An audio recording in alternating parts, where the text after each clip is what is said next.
May 2nd, 2011, 1 a.m. Pakistan Standard Time, a quiet military town called Abbottabad, 30 minutes by air from Islamabad. At the end of a dead-end street stands a heavily fortified house, high walls, barbed wire, no internet, no phone. The man living inside never leaves.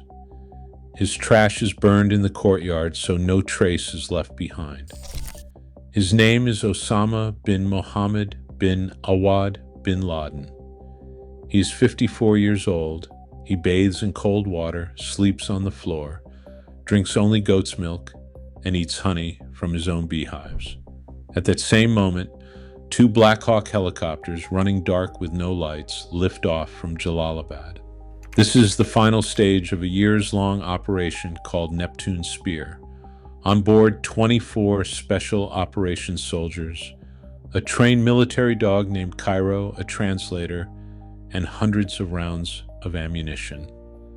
35 minutes later, the helicopters reach bin Laden's compound, and that's when everything starts to go wrong.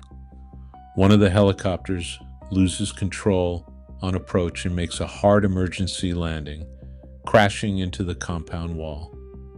The plan is already broken. A mile away, a Pakistani IT worker named Sohaib Athar wakes up to the noise. He checks the time and posts on Twitter.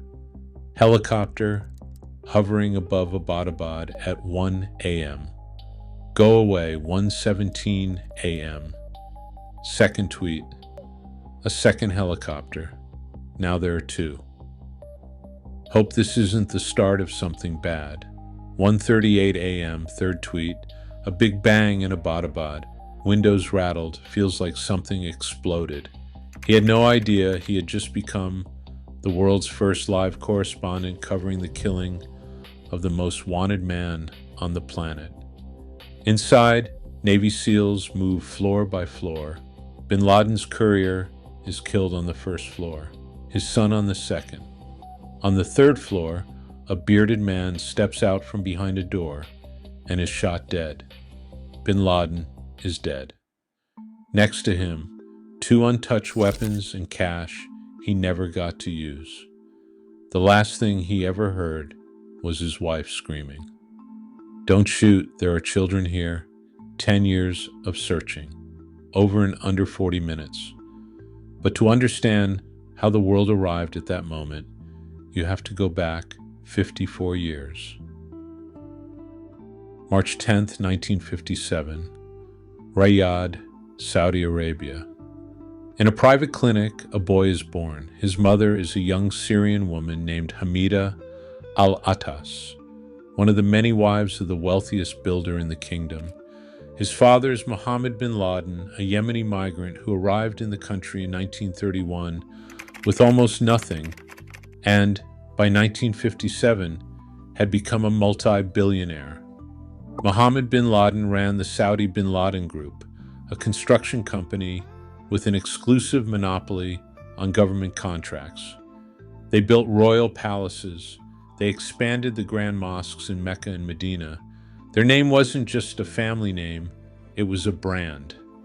By the time Osama was born, his father had roughly $5 billion, $50 billion in today's money, along with dozens of wives and over 50 acknowledged children. Osama was the 17th son. Within weeks of his birth, his father divorced his mother and moved on. Osama grew up with his mother in Jeddah in a wealthy neighborhood. His stepfather was comfortable, and his biological father continued to provide. When Mohammed bin Laden died in a plane crash, Osama was 10 years old and inherited $30 million personally. He was born into the kind of privilege that usually destroys ambition.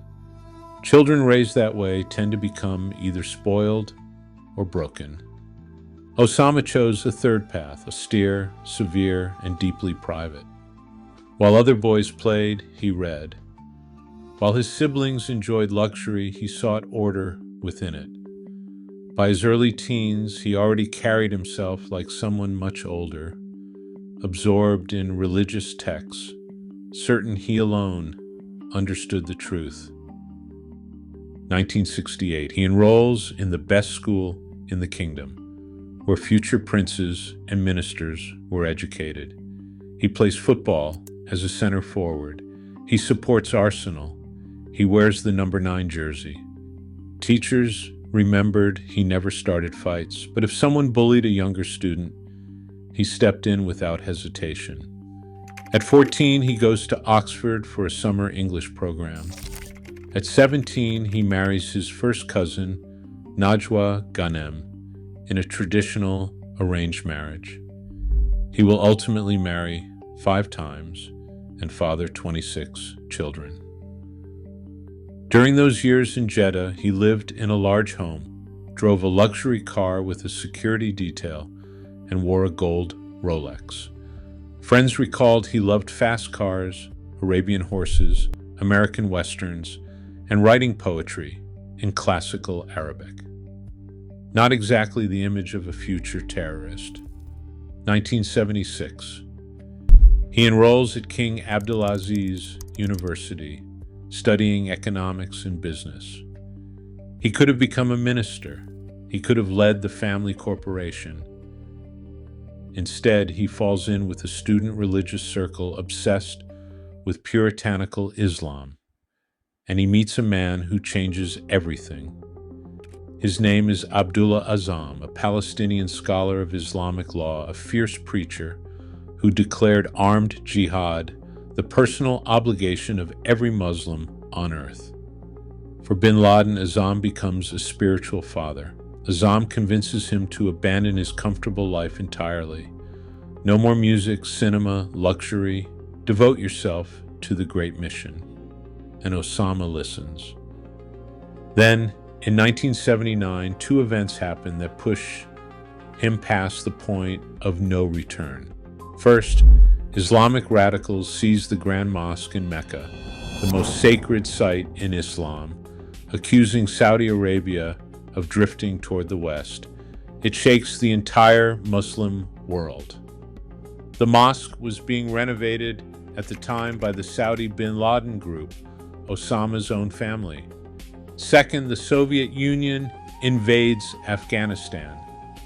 For Osama, this is a sign from God. He drops out of university. He packs a bag and $200,000 in cash. He flies to Peshawar, Pakistan, on the Afghan border. The night before he leaves, he sits with his mother and promises he won't go to the front lines. He'll only help civilians. He says, "I have to go. If I stay, I will hate myself for the rest of my life." He leaves behind his wife, his children, and everything he owned. He never goes back.